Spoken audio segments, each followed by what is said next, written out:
Buenos días.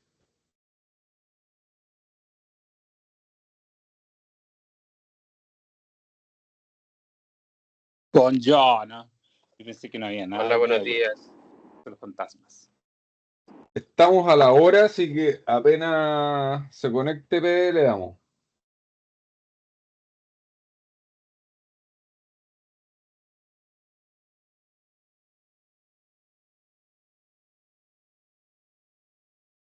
Puta pe, weón.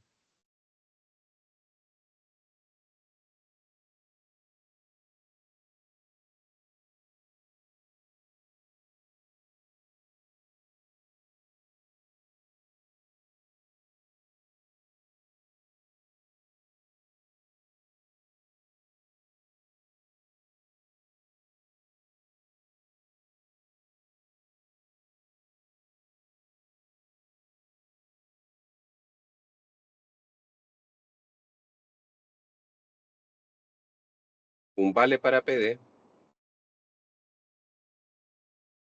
¿No ha llegado? Mandó un aviso que se conectaba a las 7:04, pero algo pasa.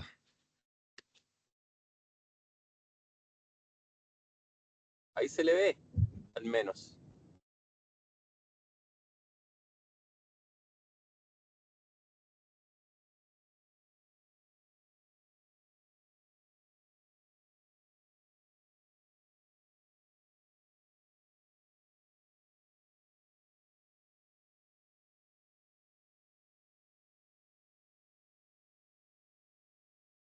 Y acá, che, tráete unos huevitos y una paila, porfa, con pancito.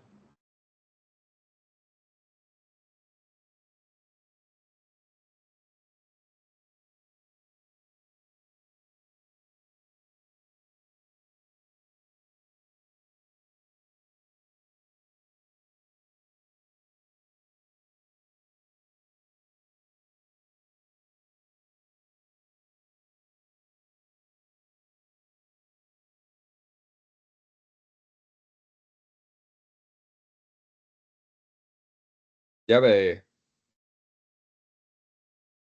cuando quieras.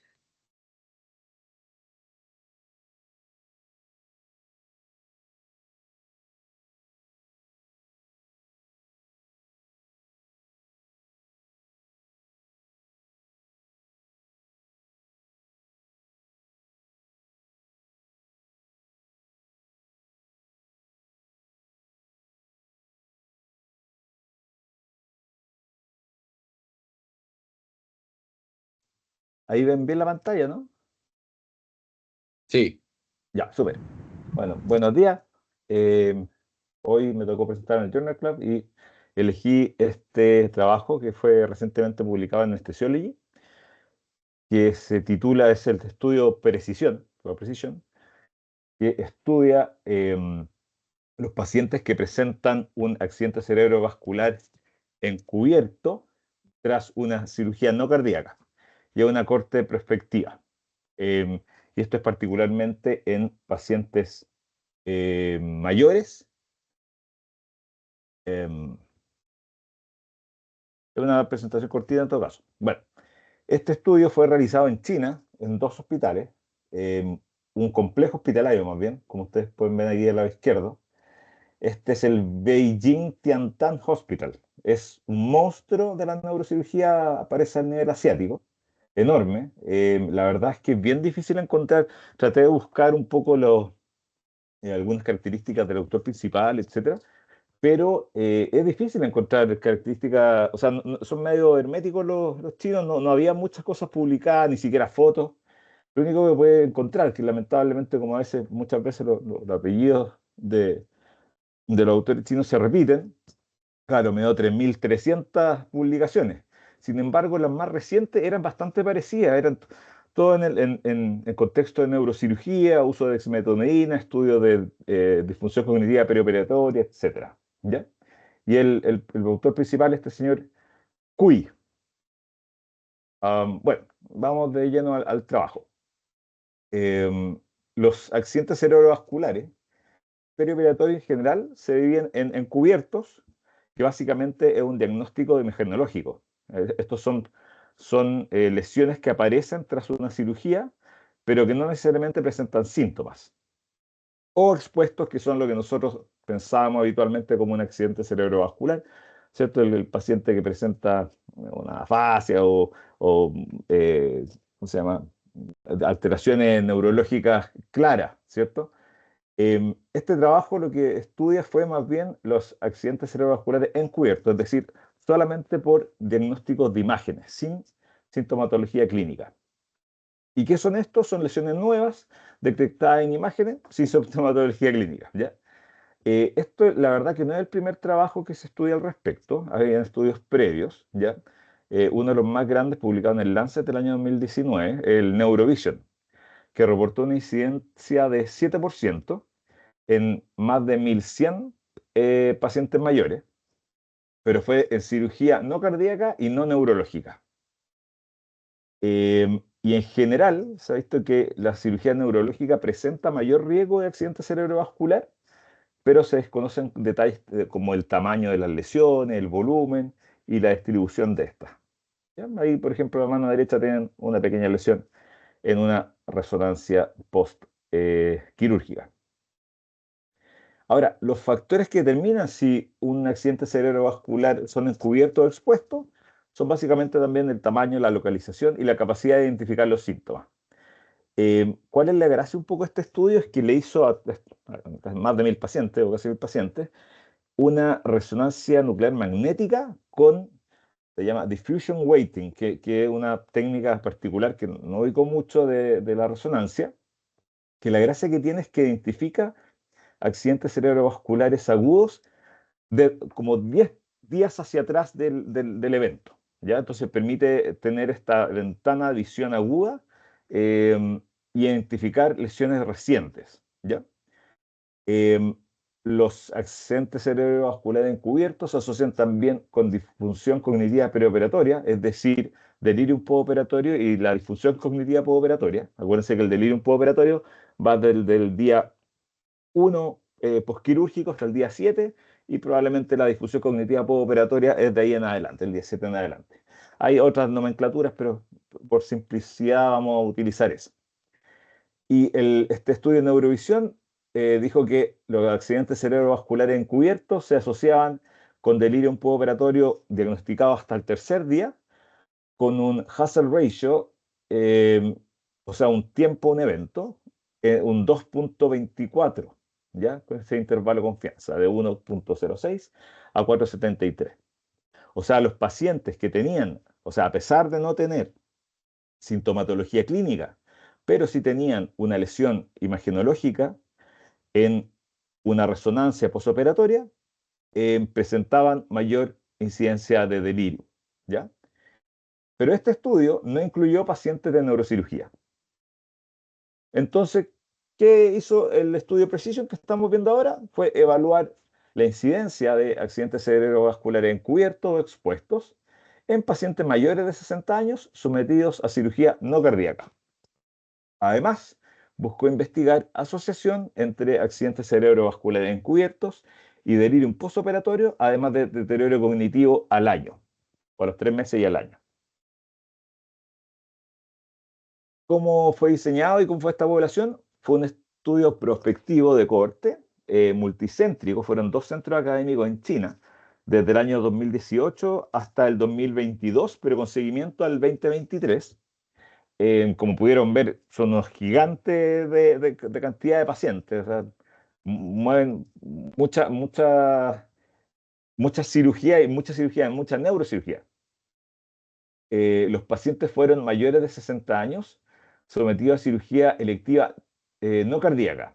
Y si ustedes se fijan, justo coincide con la época del COVID, ¿ya?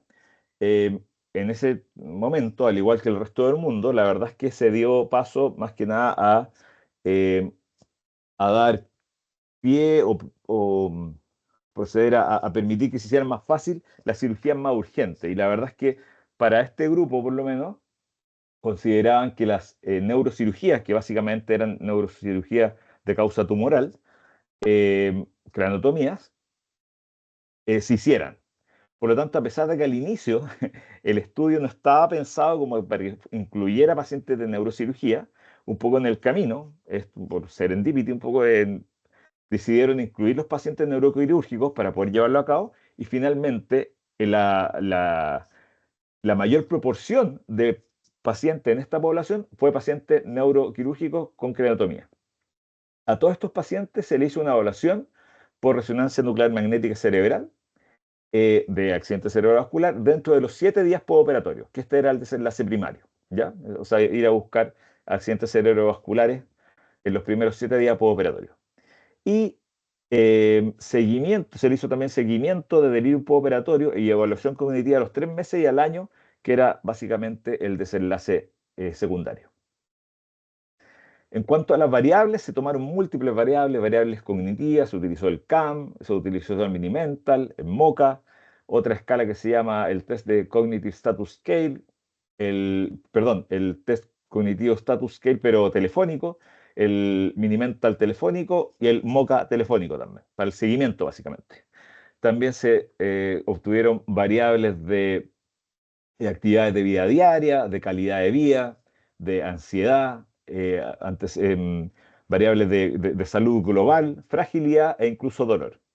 Y se hizo seguimiento un día, o sea, se hizo la evaluación preoperatoria al día 7 en general, al mes, a los 3 meses y al año.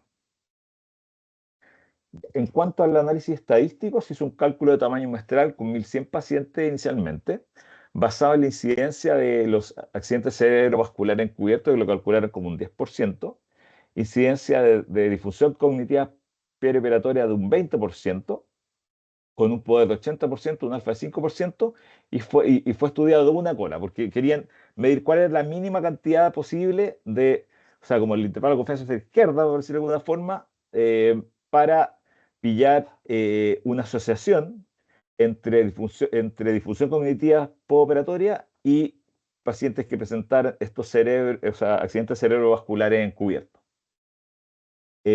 Los datos categóricos fueron presentados con número y porcentaje, se hicieron comparaciones con chi cuadrado o Fisher, dependiendo de lo que correspondiese, los datos continuos con promedio de desviación estándar o mediana y rango intercuantil, con test de Student con muestra independiente o en Whitney, los intervalos de confianza del 95% se hicieron con Hodges-Lehmann, la calibración de los modelos se hizo con Hosmer-Lemmer-Show Test, se hicieron regresión logística multivariable para ver la asociación entre los accidentes cerebrovasculares encubiertos y la difusión cognitiva preoperatoria. Y se incluyeron variables con diferencias estadísticas entre los pacientes con y sin accidentes cerebrovasculares, y estas fueron la historia de tener un accidente cerebrovascular previo, el tipo de cirugía, el nivel de ASA de los pacientes y la duración de la cirugía. Se hizo también análisis de subgrupos por la edad, por ejemplo, pacientes mayores o menores de 70 años, si tenían historia de accidente cerebrovascular previo, si tenían PAM mayor o menor a 65 y la duración de la anestesia. Hicieron algunos análisis de sensibilidad también, de fracción atribuible y hicieron algunos estudios de tiempo a un evento, ¿cierto? Presentaron las curvas de Kaplan-Meier y para hacer la comparación entre los distintos estadísticos utilizaron el log rank test y la Cross Proportional Hazard Model. En todos los demás, o sea, aparte del camino muestral, todos los otros tests fueron de 2 colas con un alfa menor a 0,05 para determinar significancia estadística. Resultado. Aquí no se ve muy bien, pero bueno, lo principal está al lado izquierdo, ¿cierto? Entonces, en cuanto a la característica basal de los pacientes, ellos tenían planificado un tamaño muestral de 1.100 pacientes, enrolaron a 1.061 por el COVID-19 básicamente, y se mantuvo la neurocirugía por lo que les mencioné respecto al COVID. Finalmente, de esos 1.061 pacientes, solamente 934 fueron analizados, porque 123 no recibieron la resonancia postoperatoria porque describían que su estado era muy grave como para llevarlo al resonador. Esto pudiese excluir cierto nicho de pacientes que probablemente son los más graves, ¿ya? O sea, considerar que esos pacientes que se perdieron probablemente era porque estaban más graves. En general, la edad fue alrededor de 67 años, un 45% varones, y 2/3 de la cirugía eran neurocirugía por lo que les comenté, ¿no? Por esto del COVID, y que inicialmente, a pesar de que no estaban pensados a hacer tanta neurocirugía, finalmente la incluyeron. ¿Y qué encontraron? Entonces, para el resultado primario, encontraron que hubo accidentes cerebrovasculares encubiertos en 111 pacientes. Esto determina una incidencia de 11,9% con un intervalo de confianza de 9,8 a 14%. Entonces, alrededor de 12% de los pacientes, mayoritariamente neurocirugía, hacían accidentes cerebrovasculares encubiertos. 3,4% de ellos, con un intervalo de confianza de 1,4 y a 5,4, correspondió a no cirugía. O sea, cuando eran, no neurocirugía, perdón. Cuando eran no neurocirugía, tenían menor incidencia de esto. En cambio, cuando los seleccionamos en los que hacían neurocirugía, un 16% presentaban estos accidentes cerebrovasculares encubiertos. No se observó ningún accidente cerebrovascular expuesto o con clínica, lo cual es relativamente raro porque en 1000 pacientes uno podría esperar a que alguno presentara clínica. El tiempo medio de la resonancia fue de 4 días. Ellos habían dado un límite de 7 días para hacer la resonancia, pero la verdad es que dieron 4 días con un rango intercuartil de 2 a 5. Y los pacientes con neurocirugía, con accidentes cerebrovasculares encubiertos, 77% de ellos presentaron accidentes cerebrovasculares múltiples y la mayoría de ellos, alrededor de un 60%, incluían también el lóbulo frontal. ¿Ya? Entonces, eran más frecuentes los accidentes cerebrovasculares encubiertos en los pacientes que tenían neurocirugía. No hubo accidentes cerebrovasculares clínicos y en general las lesiones que eran no clínicas, ¿cierto? Eran lesiones solamente encontradas en la imagen, afectaban principalmente al lóbulo frontal. En cuanto a los resultados secundarios, la incidencia acumulada de delirium medida durante los primeros 5 días, 2 veces al día, AM y PM, fue alrededor de 12,5%, con un intervalo de confianza de 10,4 a 14,7%, que es más o menos lo reportado en la literatura a nivel mundial. O sea, bastante creíble, yo creo. El día del inicio del delirium postoperatorio, habitualmente el día 1, o sea, precozmente, y esto también va acorde un poco con lo que se reporta mundialmente, los primeros 1 o 2 días postoperatorios donde más aparece el delirium, y se vio que había mayor incidencia de delirium postoperatorio en los pacientes que presentaron estos accidentes cerebrovasculares encubiertos, un 23% versus sin ello, un 11%. Y esto era estadísticamente significativo, la diferencia. También los accidentes cerebrovasculares encubiertos se asoció a delirium postoperatorio con un odds ratio ajustado por variables confundentes que fue de 2,18, con un intervalo de confianza de 1,31 a 3,62, y también fue estadísticamente significativo. Y en general también los accidentes cerebrovasculares encubiertos tienen mayor riesgo cumulativo de delirium postoperatorio con un hazard ratio acumulado de 2,47%, como ustedes pueden ver en la figura del lado derecho, ¿no? Entonces, arriba vemos que los pacientes que tenían estas lesiones imagenológicas presentaban mayor incidencia acumulada a medida que pasaba el tiempo, en los primeros 5 días, de delirium postoperatorio en comparación con los pacientes que no presentaron estas lesiones, ¿ya? Y esto fue estadísticamente significativo, tanto con el low rank test como con la regresión de Cox, con ese hazard ratio. O sea, básicamente lo que dice que si un paciente presenta estas lesiones a nivel de resonancia después de operarse una neurocirugía, es más probable que presente una disfunción cognitiva postoperatoria y básicamente delirio. ¿Ya? Hasta aquí vamos, hasta la primera semana postoperatoria, todavía no pasamos más adelante. En cuanto también a los pacientes que se presentaron accidentes cerebrovasculares encubiertos y también presentaron delirium, las lesiones frontales eran las más frecuentes también, con un odds ratio de 2,17 y un intervalo de confianza de 1,08 a 4,38, y era estadísticamente significativo.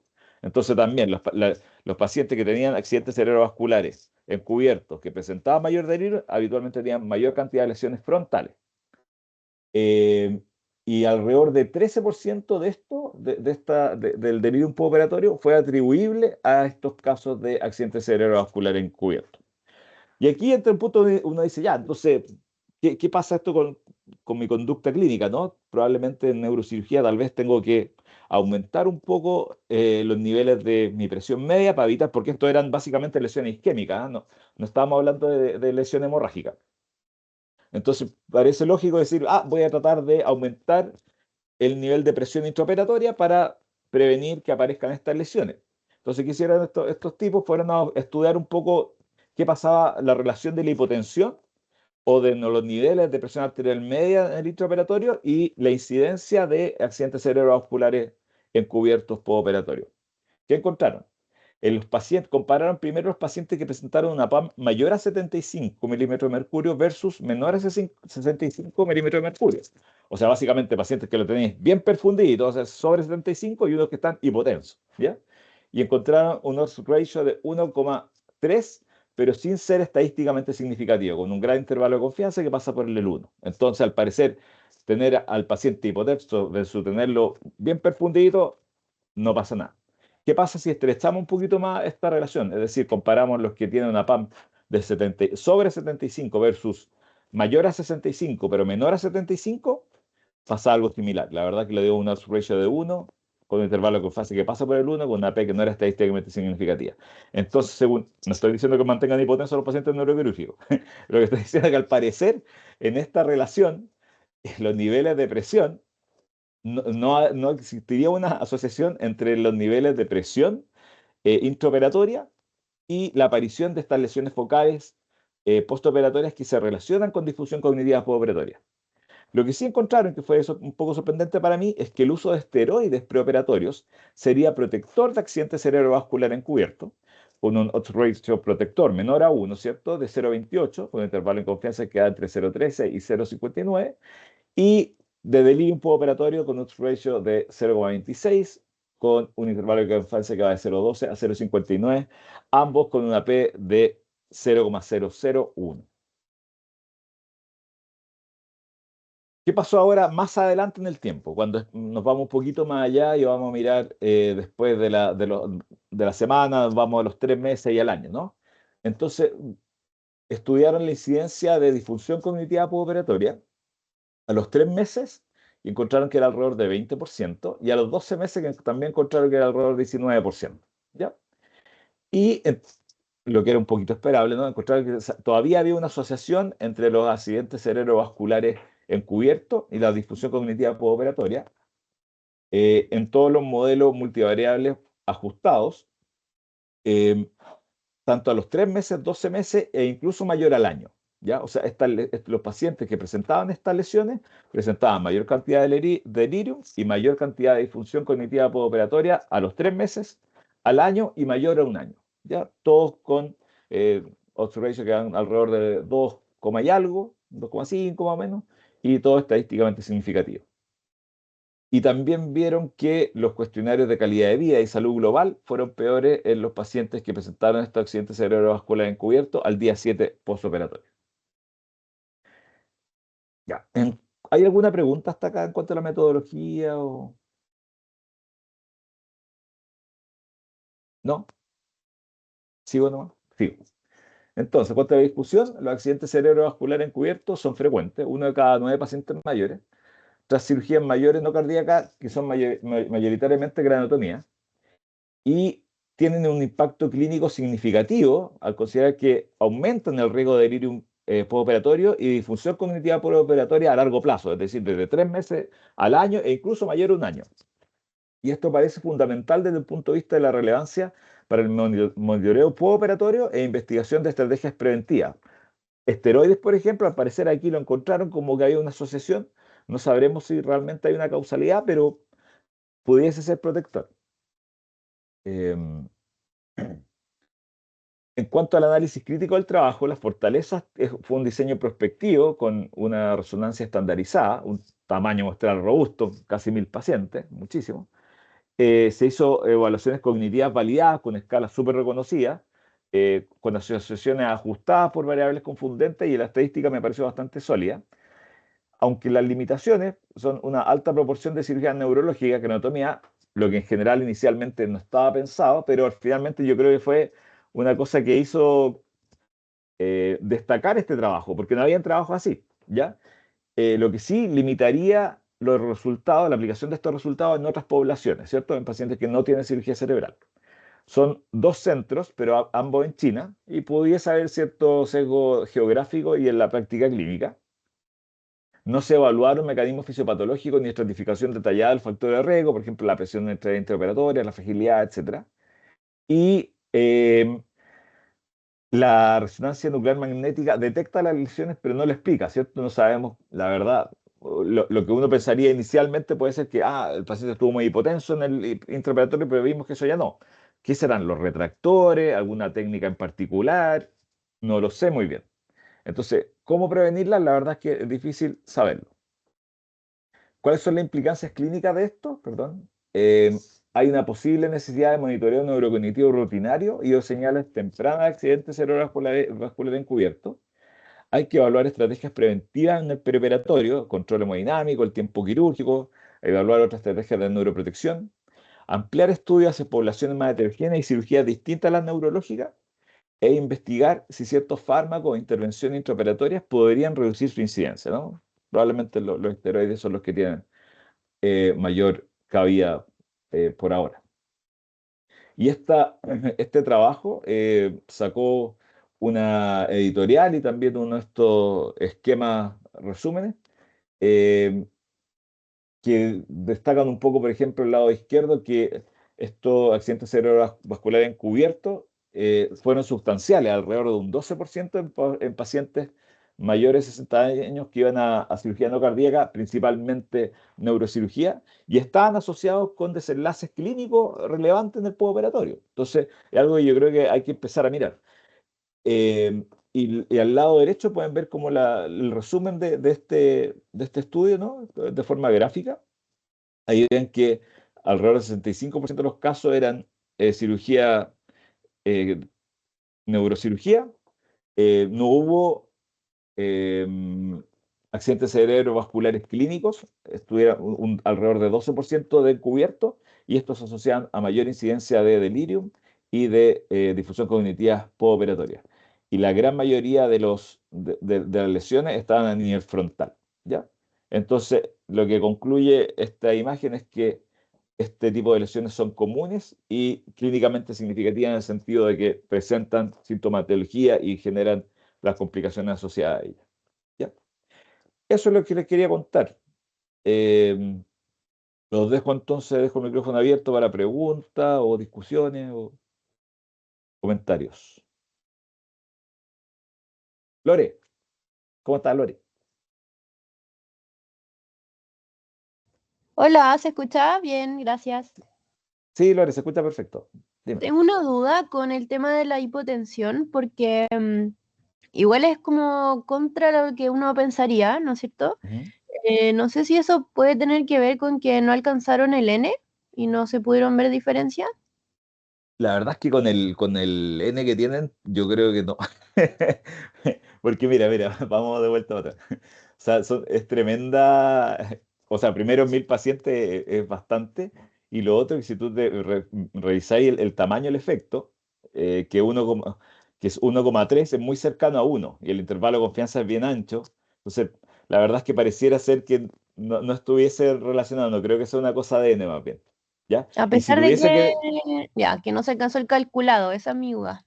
Sí, no, Ya. porque la verdad es que, mira, si hubiese estado más cerca el tamaño, o sea, el límite del intervalo de confianza de 1, yo Ujú. creo que pudiese haber sido así, como dices tú.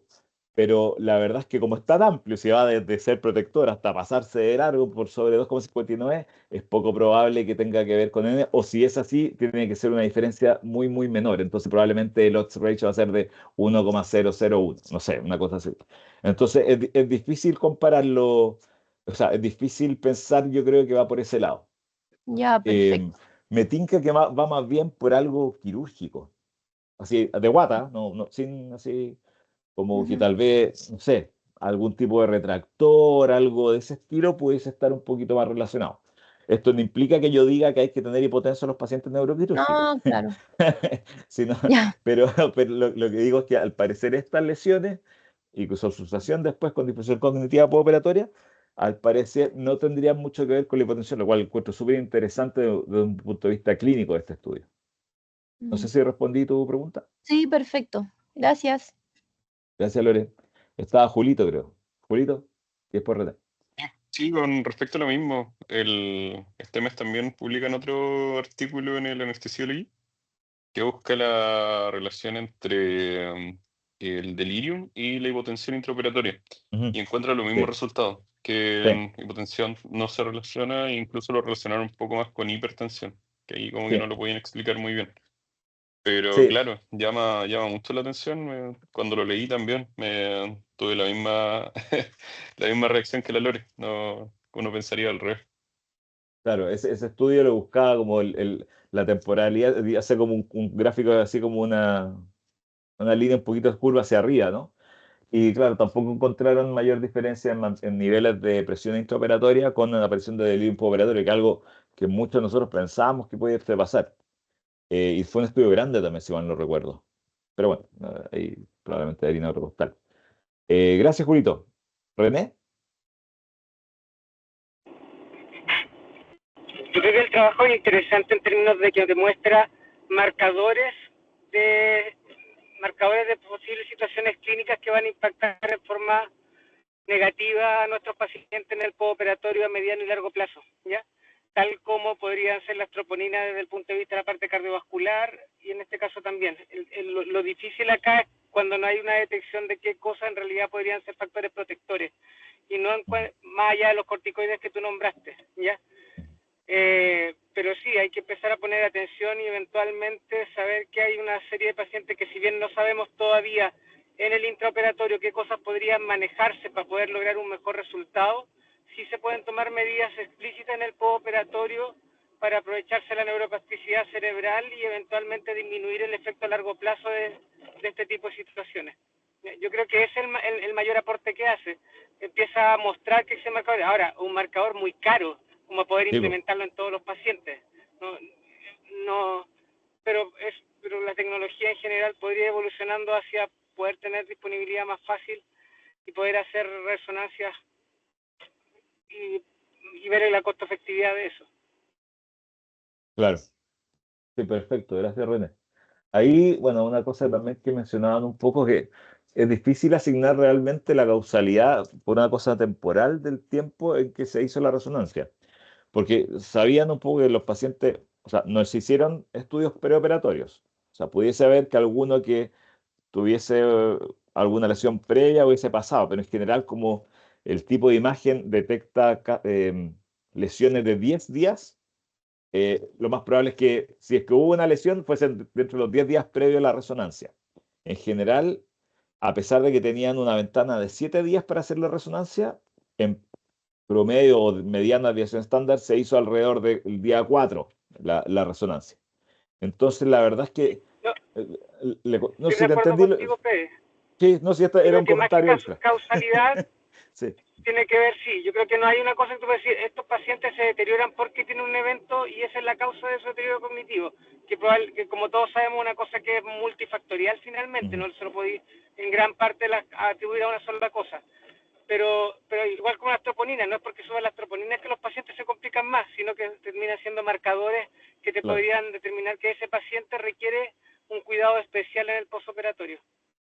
Sí, sí, lo que yo iba, que era un poquito más allá del comentario, es que también hay una ventana de tiempo que no sabemos muy bien, porque podemos pensar que la lesión se hizo efectivamente en el intraoperatorio, ¿cierto?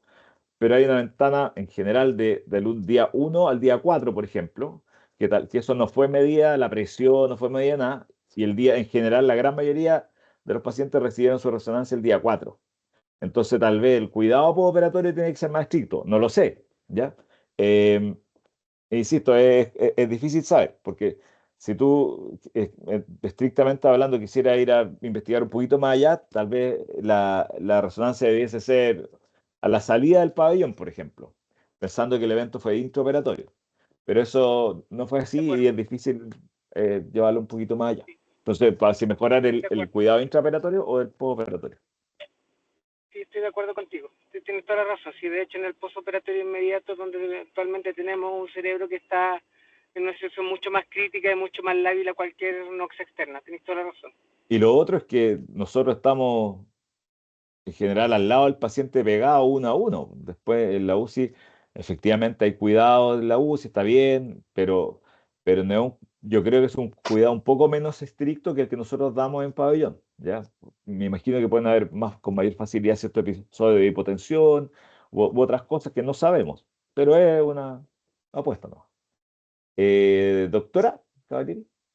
Sí, yo quería preguntar dos cosas. Uno, ¿por qué ahora, o sea, tú dices que una de las gracias de este trabajo que fueron agregando pacientes que no habían incluido inicialmente, los pacientes neuroquirúrgicos, ¿por qué ahora en este trabajo te parece que es una ventaja cuando normalmente Sí, se sí, considera desventaja? Number one. claro. Y la segunda pregunta, hablando de los corticoides, se dice qué corticoides, qué dosis, porque igual como que uno podría tentarse de usarlo. Sí. Respecto al primer comentario, doctora, estoy absolutamente de acuerdo con usted. O sea, en cuanto a la pulcritud del trabajo, lo más correcto es no cambiar los criterios de inclusión y mantenerse desde el inicio hasta el final, porque determina que uno hizo un poco lo que estaba interesado en estudiar y mantuvo el plan, hizo el análisis según como había establecido. Sin embargo, aquí hubo una cosa circunstancial que nos pasó a todos, básicamente, que fue el COVID, ¿no? Y ellos se vieron obligados un poco para poder llevar su trabajo a término y seguir incluyendo pacientes, cambiar el criterio de inclusión. Y eso lo declararon en el Clinical Trials cuando lo hicieron. O sea, no fue al final de la recolección de los datos, sino Ya. cuando hicieron el cambio de criterios de inclusión, lo declararon en el Clinical Trials.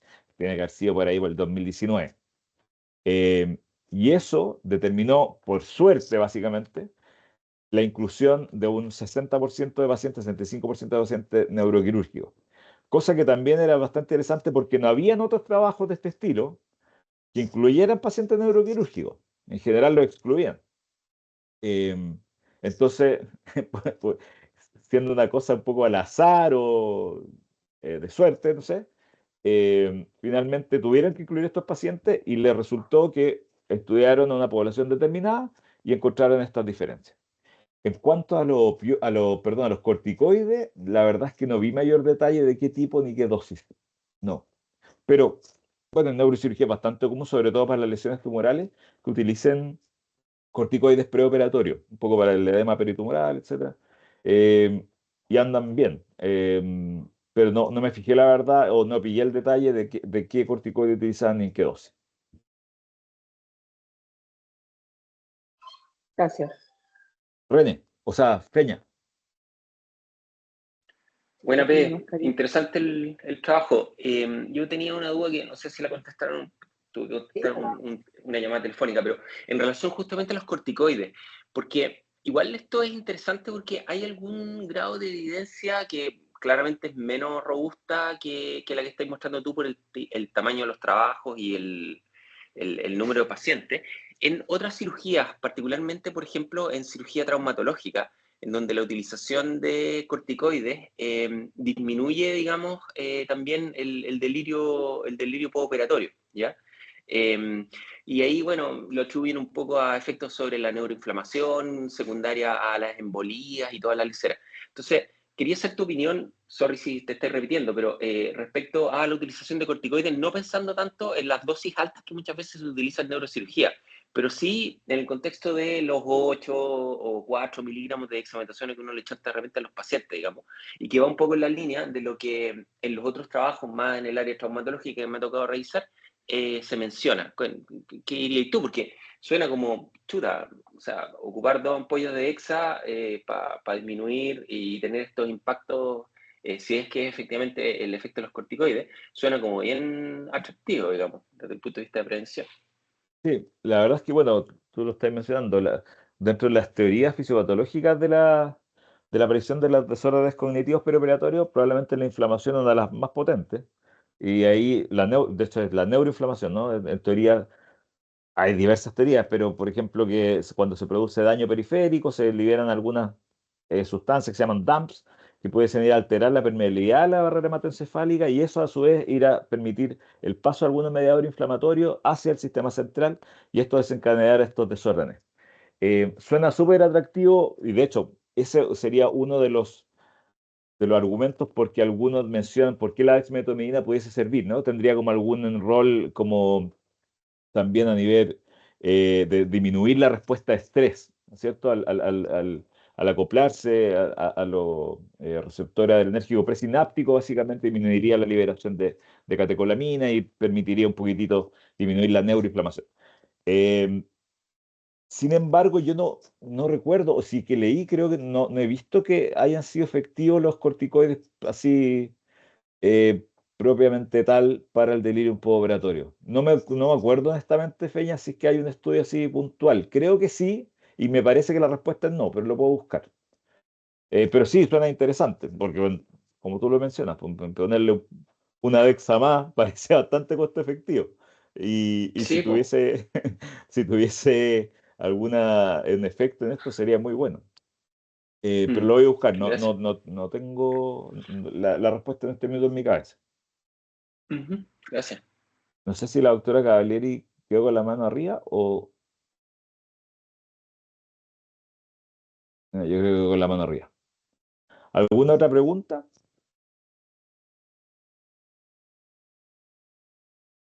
Bueno, en vista que no hay más preguntas ni comentarios, lo dejamos hasta acá. Le agradezco su tiempo y conexión. Nos estamos viendo. Mira, Que gracias. tengan buena semana. Nos vemos Chau. y buen día. Gracias, Chao, chao. Pede. Chao. Chao, chao.